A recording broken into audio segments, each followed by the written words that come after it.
Welcome back to another Epidose of these crazy people that just keep eating meat and can't stop talking about it. Justin and I'm Tom. This is Justin. Today we're doing another short ribs. So if you like a nice, concise video, this is the one for you. We also do long format videos. I think we'll call them the long ribs. The long bones.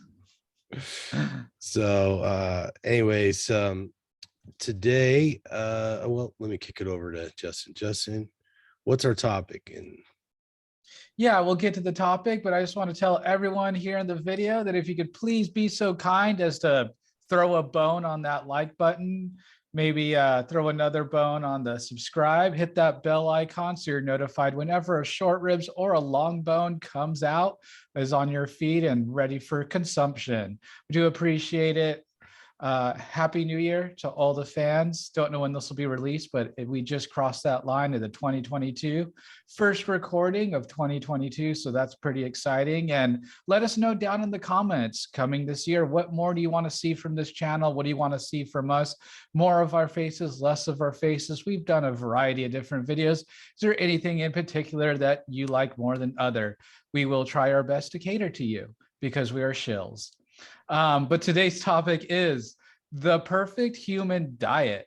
So I guess the first thing is, well, is there such a thing, right? Because coming from, like, if you come from just Western medicine or doctors or just common knowledge, the way the narrative is spun is that, oh, the perfect human diet is a balanced diet, because that's what they say, right? Like, got to make sure you have your carbohydrates. You should have more vegetables than you should meat or animal products. And everyone knows the food pyramid, right? But no one's ever put it as that's the perfect human diet. They say you to eat a balanced diet, make sure you get all your nutrients and everything. Of course, if you go talk to a vegan or a vegetarian, they'll say the perfect human diet is to avoid animal products altogether, or at least limit them. And then in the keto space, they'll say, hey, okay, yeah, you got to keep your carbs below a certain grams. You should reach a state of ketosis. Here, you've got to reach these macros. Yes, some vegetables and maybe a little bit of fruit is important, but the diet should be mainly made of fatty meats. And then, of course, you come over to where Tom kind of are, and we're like, you know, you do awesome, or we're doing our best on only meat and fat, essentially. And so, you know, who's right? You know, and I think that's where there's a lot of confusion. Now, there is the movie, In Search of the Perfect Human Diet. Tom, did you want to go into that movie just a tad?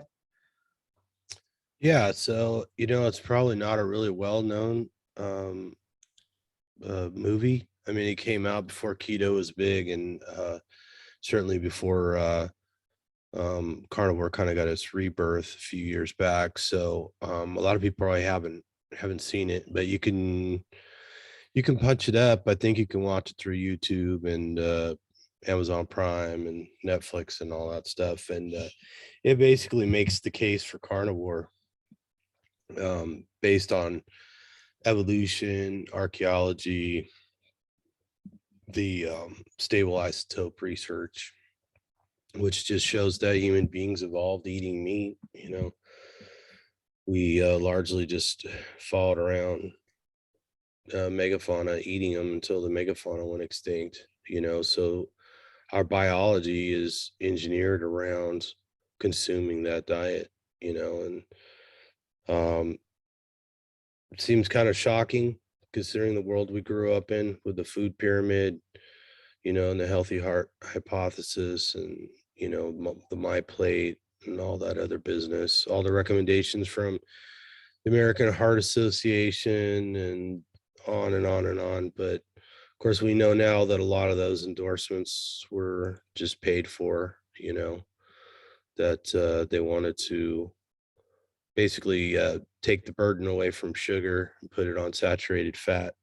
So anyways, it's a long road to undo all that damage, because that's essentially the direction we've been headed in since the 50s, thereabouts. Yes, 1950s, and it's 2022 already. So, that's quite a chunk of time. But yeah, the idea, simple idea is that the perfect human diet is eating animals, right? Yeah, and people think carnivore is a fad, carnivore is new, but it's actually ancient, and where we actually made the left turn was, the agricultural revolution. Now, we don't try to shame it too hard. It did do some great things back then, before the Industrial Revolution. The number one issue that every kingdom, every empire faced was feeding its people. That's number one concern, because if your people are starving, they revolt, and then you get the guillotine. Maybe we should be bringing back the guillotine for today's times, but that's a different video for a different channel on a different day. But We're starting a guillotine channel. So yes, we are starting a guillotine channel. Viva la France, viva la France. But we even have the anthropological evidence, if that's a word, of that they can see they can see when the agricultural revolution starts and we start growing grain and eating more carbohydrates, things of that nature. We literally see the brain shrinking in volume, and the muscles, or sorry, the bones becoming weaker as that goes on. So we were actually, the humans that were here, there were less humans. So I get it that may or may not be a con, but there were less humans, but they were stronger and more robust overall prior to the agricultural revolution. After the agricultural revolution, we become more high calorie, but less robust, and again, shrinking brain volume, etc. And then you come to the modern time where extremely high calorie, but riddled with disease, chronic disease is running rampant, poor bone health, diabetes, pre-diabetes, children with cancer, all kinds of a mess, yeah, I think a factor of that is genetics, but there's epigenetic, right? And so yeah, you may have genes that can turn on and turn off and can signal and will present a certain disease state. But I think people in this community that subscribe to now what's known as the metabolic theory of disease is these might all be metabolic issues in nature, or issues with eating the wrong food, i.e. plant foods, more or less. Now, another way to look at it is evolution, or all the creatures on the planet are typically evolved to eat a very narrow number of foods that are actually good for them. So everyone's favorite example is dogs and chocolate. For one, you can't give dogs chocolate. It really messes their intestines. They can have a tiny bit and tolerate a tiny bit, but you can't give them like an entire chocolate bar or something like that. There's also other things that dogs can't have, and there's cats and things like that. And for some reason, when it comes to us, we're just like, oh, we can have everything unless you have like a legitimate allergy that gives you anaphylaxis. We're like, okay, then that's the line. And that's just not the case. We just like all the other animals evolved with a very specific diet. I keep snakes, ball python snakes, and I have to feed them rats. If I don't feed them rats, they're going to have a bad time and they're going to get sick. And so lucky for us that, our diet isn't a animal, that our diet is actually all the animals that we can eat. For most of us, there are occasional allergies to different animals. That does happen. Have you ever tried to feed your snakes some kale or something? No, I think they would probably just crawl around it or something. Weren't really be that interested. Have you ever tried to feed your dog Trixie kale? Mm-hmm. Yeah, just checking. It was a no-go. Right. And so it's just silly how, I get it, we are special creatures, but we're not that special where we can kind of just eat what we want. It just seems so apparent. Um, Yeah, I mean, people have this concept that we're omnivores, and really all it is that we can tolerate a certain amount of plant material, and only very specific plants, and most of them were ones that we bred to be less toxic. You know, I was having this conversation with somebody the other day. It's like they're growing all these crazy vegetables, and you know, and people were talking about how wonderful and natural and everything it was, and I'm like, but those vegetables were not created by nature like that, you know. And why? Because they're natural. Do you think they're good for you? And you ask them what's in there that's so good for you. Oh, it's full of fiber, and you know, it's Antioxidants. got antioxidants and stuff, you know. And it's this vague sort of. I'm like, well, you know, if we were scrutinizing steak, people would be saying, oh, there's saturated fat and sodium and blah blah blah. So let's look and see what's in your plant right here, you know. And then let's look and see, you know, how much phytic acid and fiber and potentially um what's the one I'm thinking of, uh, uh the, the one that forms the crystals, Oh, oxalates. oxalates, you know. So all that stuff in there.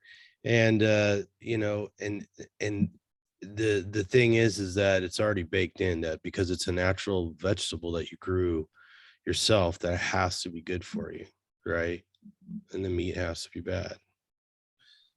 Yeah, and I think where people get confused is like, yeah, when people drop the processed food, or also known as the standard American diet, the SAD diet, or standard Western diet, however, people do get better. And it's one of the reasons for this is the only thing worse than plants themselves is highly processed plants into oils, you know, seed oils, things of that nature. So we've really gone off the rails with those. And there are people in this community that blame seed oil solely and the omega-6 ratios and things like that as being the cause of all the problems. I think it's more complicated than that, but we can get into that in a different video. And so that's a huge left turn. So yeah, if you quit donuts and you quit, you know, candy and Oreos and all that stuff, yeah, you're probably going to do. If you quit sugar, yeah, you're probably going to have some benefits. But if you keep in all the vegetables, I think they will catch up to you in different ways, especially certain nuts, especially, you know, lectins are an absolute terror to me. And so people, I think, can get confused, and there are people that they do go vegan, and which also gets you to cut out a lot of processed stuff, because a lot of processed stuff does have dairy or dairy powder or something in it, and so people end up not eating those things. And people that go vegan are typically health conscious overall. They got the healthy user bias, so they typically try to stay away from processed food as well. So they, in the beginning, especially weight loss is a thing. A few things might clear up. Now that's due to the Randall cycle, which I always love to talk about. And the thing about the vegan diet is, yes, it circumvents the Randall cycle, so they're not getting that inflammation. But eventually you become nutrient deficient or over toxic from the oxalates and whatever other plant toxins that you might be reacting to across time. And that's why they quit 8 to 10 years. Now, what makes carnivore the perfect human diet in my eyes is you still get the circumventing of the Randall cycle, because the Randall cycle is basically you get systemic inflammation when you combine carbohydrates and fats together. So on a vegan diet, you're having tons of carbohydrate, but no fat, and then it's a little bit of protein. In the carnivore diet, you're having tons of fat, very little to no carbohydrate, and bioavailable protein. So to me, that is why the perfect human diet is the carnivore diet, and why I have no plans to go back. Right. Well, and you know, meat has, you know, is the most nutritionally dense of all foods, which is the opposite of most plants, or almost all plants. You'd have to combine all kinds of different plants to get the nutrients, and then of course the plant nutrients come combined with all kinds of anti-nutrients or pesticides. So it's no wonder that we found out that we're just another animal that evolved to eat primarily a very specific diet, in that diet was other animals, like a lot of other animals. Right? So, yeah, that's my argument for the perfect human diet. So, anyways, maybe people out there will let us know what they think the perfect human diet is. Maybe you disagree with us. Maybe you don't think we were eating tasty ruminants up to about 12,000 years ago when they started going extinct, and then gradually got replaced with the agricultural products, which started developing about 8,000 years ago, which, of course, is not much time to evolve to eating plants. And that's why we have bad teeth and smaller brains and heart disease, cancer, joint pain, all that good stuff that we see comes with eating plants. So hit that like button, massage it with the meat tenderizer, perhaps send the link on to somebody else you want to, maybe a vegan you want to start an argument with or something charming like that. And until next time, eat some meat, feel better, better. whatever And you whatever do. you do, don't fall down the Down the plant far hole. hole.